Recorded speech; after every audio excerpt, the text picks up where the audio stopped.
Hey everyone, Angry Ice Cube here, and today we have finally made it to the Eastern Wastes, which I completely forgot about. So yeah, Eastern Wastes. This is the other part of Velious. That over there is the Great Divide. There's the Icy Fingers. You can see the Tower of Frozen Shadow right there, and that little mountain there is where you're going to get your griffin from the Goamari village. So there are a couple different ways to get here. One is that broken bridge, which is right here, goes all the way over there, so you can just barely see the whatever those are, those things.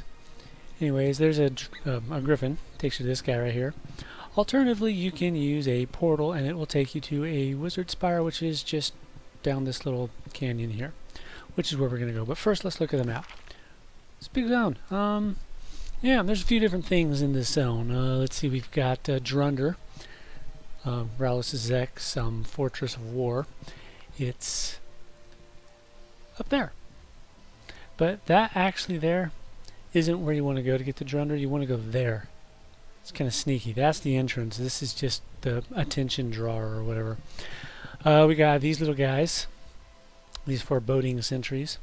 There are also hostile griffins in the air, but they are not hostile until you get close to them. There's the big flaming pillar things. There's a Othmere village down here. See that little Nipix Haven station? Yeah, there's a little quest hub there. There's also a Rygor fortress, orcs. They're up ahead. That's also a quest. Oh, there's the wizard spire I mentioned. There's a quest hub with some Rygor up here. Again, the Othmere are down there. Keldra, those little columns you see off in the distance, yeah, that's the giant city. Not too fond of that zone myself because it's just so freaking big and inconvenient to get around. Let's see what else we got. The Sleeper's Tomb. Yeah, where Carafirm was taking a nap. Yeah, he's in those rocks over there. There's also a cavern with elemental dudes. It's that way, past these flaming pillars. There's a epic mastodon that roams down there. There's an epic flaming globule thing. There's one of those Tundrawind griffins. If you get close to them, they'll attack you, so keep that in mind. This is an entire faction hub here. They will eventually warm up to you, but as you can see, they're hostile to me because I haven't done anything for them. But yeah, you can do all sorts of quests for them. You can get faction gear from them inside. There is a quote-unquote shard zone in that little cleft in the rocks there called the Crystalline Breaks, I think it is. There's an orc alchemist in there who hits like a truck and has trillions upon trillions of hit points. There's a script involved. I don't remember much about him. I remember it has something to do with a potion, but yeah, you can just sit there for eternity wailing on him and not even dent his hit points. Let's see, yeah, that mastodon, it roams around here somewhere. It's not always up, but when it is, you'll find it out in here. The Sleeper's Tomb is right over here. Go up this little path and come up here. There will be little spectral dudes around it. Hostile, of course. See, we got these. Well, okay, that's a sentient gem. Let's go talk to the sentient gem. I've never spoken to a sentient gem before. Hey, Jim, what's up?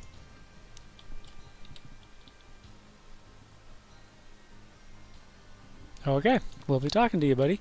Alright, so there's that guy. Yeah, here we go. Little spectral bad guys. These are the essences of the adventurers who were dumb enough to wake up the sleeper in the first place. This is his tomb. You can go inside there and beat stuff up. It's a contested zone, raid and solo and heroic. In fact, you have to go in there for the Chains of Eternity timeline. Don't remember much about it, actually. Wasn't much to say about it, to be honest. It was just kind of one of those little speed bumps. Okay, so let's find those elemental dudes. They're over here somewhere. I think they're just off the side of this cliff. And as I said, there will be a epic flaming globule dude that roams over here. Don't remember his name. Looks like one of those, only bigger and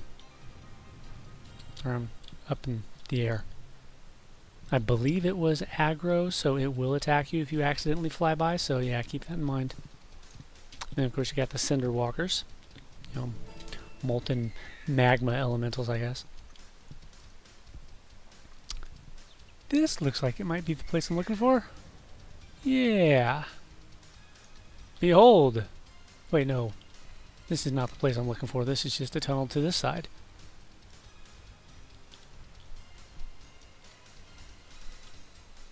But here are the mammoths.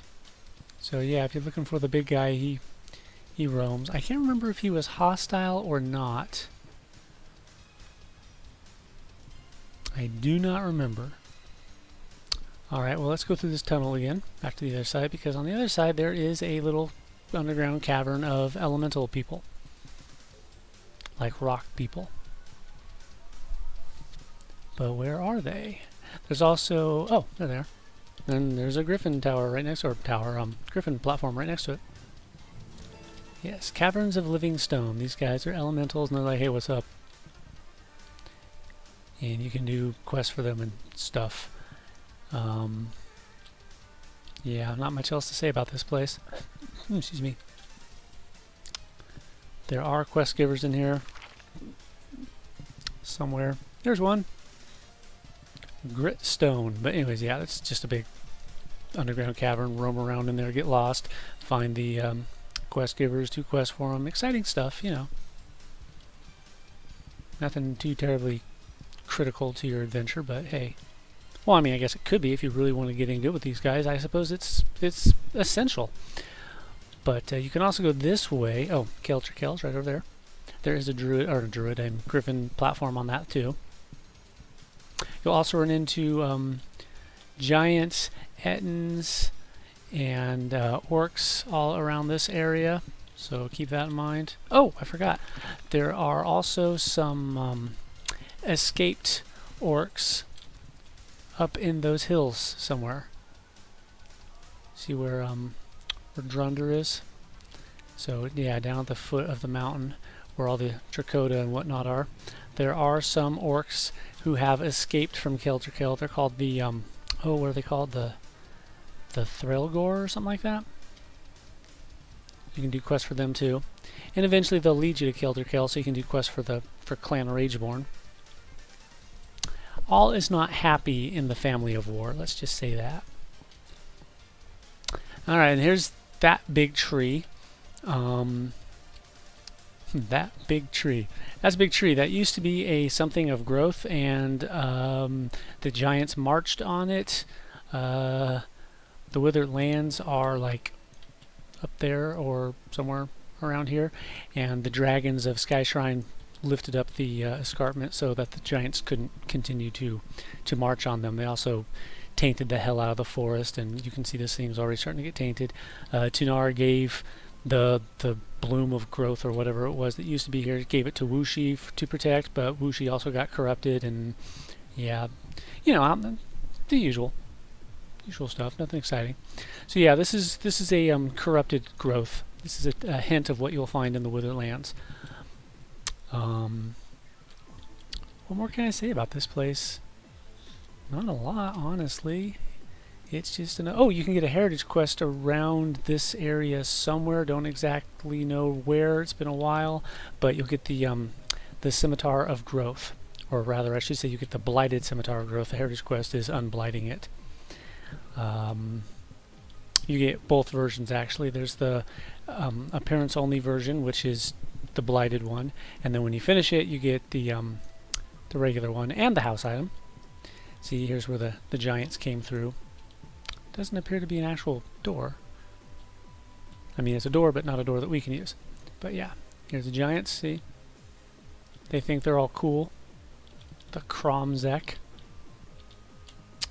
It's another one of those inconsistencies in the game, though, because at the base lore, the dragons and the giants have always been enemies. They just don't like each other. That's just how it is. Children of Ishan and the children of Zek do not get along, period. However, there are some inconsistencies in that story, because what do we see serving Lady Vox and Lord Nagafin? Frost and fire giants, respectively. Kind of odd. Thought they don't like each other, but yet the giants are extremely loyal. It's kind of a throwback to their D&D origins, because dragons and giants often form like mutual defense treaties and whatnot. So it's kind of like they want to have it both ways. But we already know, because I've pointed it out numerous times, and I will continue to point it out because, hey, nitpicking is fun. But there are a lot of things where it's like, guys, you did not think this through, and you obviously didn't sit down at the same table and have a discussion with your coworkers.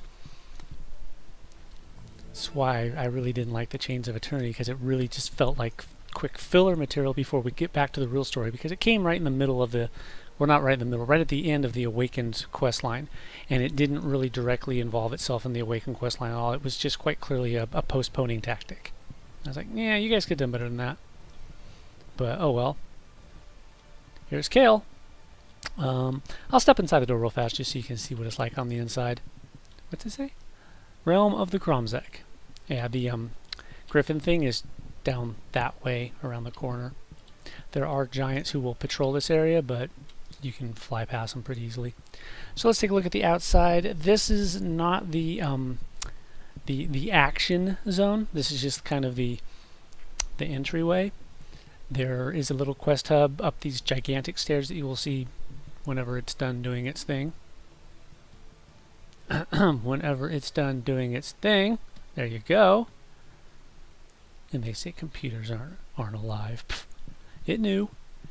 It saw me getting ready to punch the screen. Anyhow, yeah, see that big staircase? There's a door way up there. That takes you to the real Kaldrikel. Or maybe it's Kaldrikel? Whatever. Giant City. This is Giant City. Yeah. See? It's a big place. When you get up to about, I don't know if you can see it, but see that little dot right above my cursor there? Okay, that little area off to the side there's kind of, I'm not going to call it a quest hub exactly, but there are some like little zones that you can go to, and some quest givers right outside. Can't fly in here for some reason, probably because Sony's what I like to refer to as an asshole. But yeah, there's, well, here, let's get closer. You can see what that staircase is like, and then you'll get a taste of what the actual zone itself is like. Like I said, it's a pain in the ass to move around. The giants themselves aren't too bad, although they do have some pretty heavy hitting moves depending on where you are in your gear slash character progression.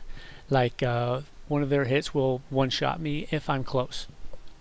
And they tend to use roots and snares when they throw it off, so it's a good chance that you'll be close when it hits. The closer you are, the more damage it does. But yeah, see, I'm running up the side here because the staircase is annoying, especially if you're like on a Fae. Huh.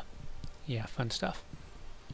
But yeah, if you come up here, there's those little Clan Rageborn. They're like shard zones.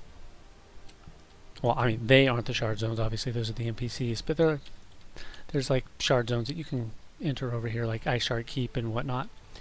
Temple of, or the Throne of Storms, Tactician's Tower, stuff like that. Wait, no, Tactician's Tower? Is that here, or is that? Might be in Drunder. Drunder, by the way, is another major quest hub. Also a raid zone. You got to do the Children of Zek. You got to do their zones from Drunder, and then there's the Plane of War itself, which is again a raid zone.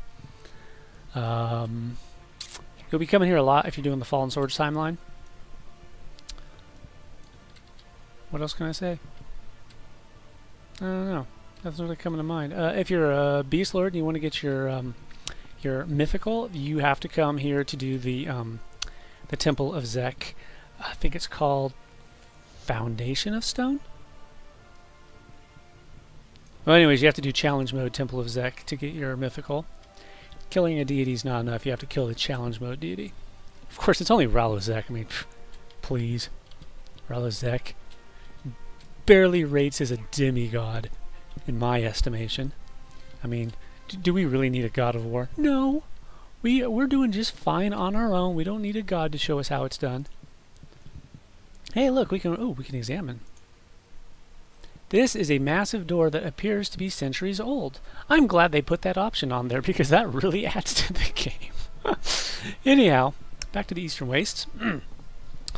So last stop on our journey, we're going to head over to the Othmere encampment. There's two, basically. There's one in the Icy Fingers. That's where Nipik led his refugees to. And then there's this one. Huh? Behold, there is a treasure chest. And I've got more hiccups. I'm always going to have hiccups. That's never going to change. 4 minutes? I'm not going to stand around for 4 minutes. Oh, hey, look. It's a Kromzek Pervaser. But we don't care about that. I'm not going to take the Griffin because I want to actually show you this whole area here. That's where the Othmere are up there. Yale, that's what you're going to run into on the beach up there, Yale. We also got like, well, we got these things. There's going to be some orcs down here. Some rust dudes. An alternate advancement point. Your mileage may vary. See, there we go. Threlgor, yeah, those are the ones I was talking about. They're slaves to the giants. However, some have escaped. Watch out for the rust monsters. I don't think there are any epic monsters along the shoreline here. I can't think of any. Or up here. This is where you're going to run into the giants and the Ettins. And again, more orcs, of course. They aren't very smart, the followers of war. They chop down all the trees for their engines of war, and then they wonder why they don't have any more materials to make more engines of war. But probably because you didn't, like, you know, plant some more trees, dumbasses. Ralazek isn't very smart, honestly. He's kind of stupid. The whole Awaken quest line, and basically, at this point, it's all about saving the world from Zek's stupidity. And yeah, because he wants to pick a fight with the Awakened. But he's just, you know, living up to his essence. He's the essence of war. He needs conflict. That's what he does. He fights. Alright, see, there we got some more Yales. They're trespassers. Maybe I should go over there and give them a citation. And then, if we got some Zelda music going in the background, if you can hear that. Yay! So this is actually an offshoot of Hyrule. Bet you didn't know that. So, where's the Master Sword, you ask?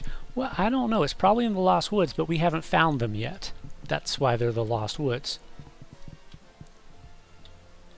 And here are the Othmere. Yay! So yeah, they're just kind of hanging out here. There's a griffin platform somewhere around here. Where is it? Oh, there it is. Ran past it without even seeing it. And then we got, of course, the fishing. The fishing's good over here. Quests galore, as you can see. Well, maybe not. Where are they? There they are. Got deep water people over here. There are also some caves up in here. Like, there's one right there. I don't think you can really see it, but the road goes up and then goes down. They give you quests in there too. Here, mailbox. Deep water circle, yay. I think one of these guys might be the one that gives you the heritage quest for the Emerald Dawn Scimitar thing. I could be wrong. It's been a while since I did that quest. I did that back when my guild was still mostly playing, so yeah, it's been quite a while. Hey, Outlaws is recruiting, so if you want to join a pretty cool guild, you can join Outlaws. That's my that's Track's raiding guild right there. My health's not good enough to raid anymore. I mean, I can do some stuff, but it's not going to get better. It's just going to keep deteriorating until it kills me. So, you know, I've basically retired from raiding because if we want to do something for like an hour, maybe two, there's a chance I could handle that, but when you're talking 3 or 4 hours a night, no, my health will not allow that. Hey, look, it's Chief Dampion. He's the Dampion. It's like a champion, only it's one up, because instead of starting with the C, it starts with the D, so you know you're progressing. And he's got all these cool little shells and stuff. That's nice. It's a nice little place there. The landing of Nipik, in honor of the prophet who led his people from doom and brought them to this haven, in memory of those who would not follow. Yeah, there was a big split with the Othmere. He was all like, we have to leave, because that was back when the cataclysm struck, and he was like, we gotta go, and everyone was like, you're stupid, we're not gonna go. So the ones who listened to him went, and they came here to this place, and the ones who didn't apparently all died. Oh, one last thing I want to talk about before we end this video. I went back, and this guy had not done Key to the Past. See, we'll go to my quest journal here, and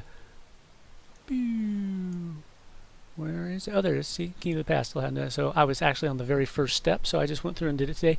It doesn't actually tell you what went on with Lord Chestguard. It's just kind of generic. Basically, it's generic Mines of Moria stuff.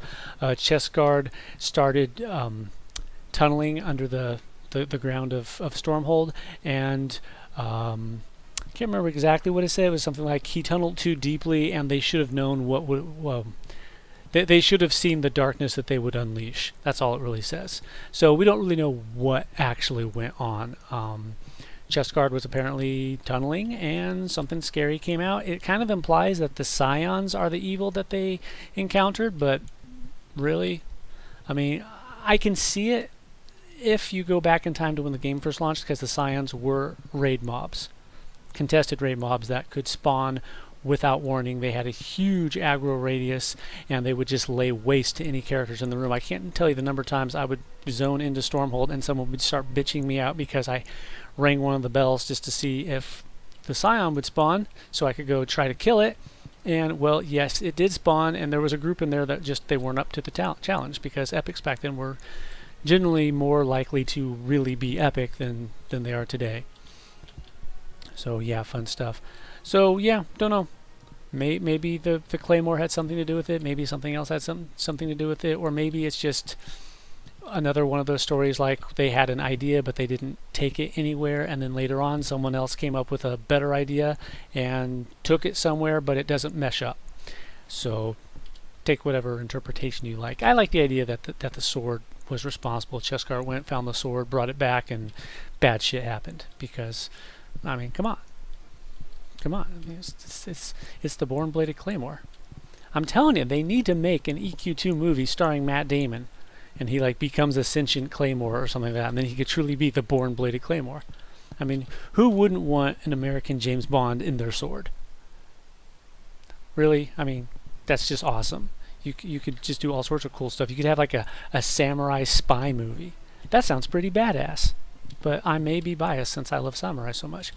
Anyways, thanks for watching. This is the Eastern Wastes. Kael is basic. Well, it's both a big open zone, kind of like this one, with its own little like offshoot shard zones, like the the Temple of Ralzek and stuff like that. You also have Drunder. Again, it's another version of Kael. And then there is, of course, the Tomb of the Awake, or the Sleeper's Tomb. That one is not like a quest hub with off-shot shard zones. That is just, in fact, a shard zone itself. But yeah, it's also a raid zone, contested or yeah. So yeah, contested raid zone or a heroic zone. There are instance versions of it, and then there are the contested versions of it. So yeah, what's left of Velious? We've done Withered Lands. Oh, actually, yeah. Cobalt Scar ran into a returning player. He had not played since well before any of this stuff went live, so he didn't have any idea what Cobalt Scar was, and he was asking questions. So a quick note about Velious. Velious is split into little chunks. Basically, Great Divide Eastern Wastes leads to the Withered Lands, leads to Sky Shrine, leads to Cobalt Scar if you're going in the timeline, progression-wise. So you went to Great Divide first, then you moved over to the Eastern Waste. Notice how the bridge was broken because of the cataclysms separated the two. Then you get to the Withered Lands, but you couldn't get there from Eastern Waste because of the escarpment being raised up.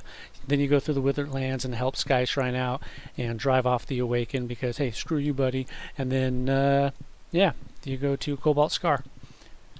And from there, well, we know what happens at the end of Cobalt Scar because I've already made that video, but I haven't done the Cobalt Scar yet, so we'll do that.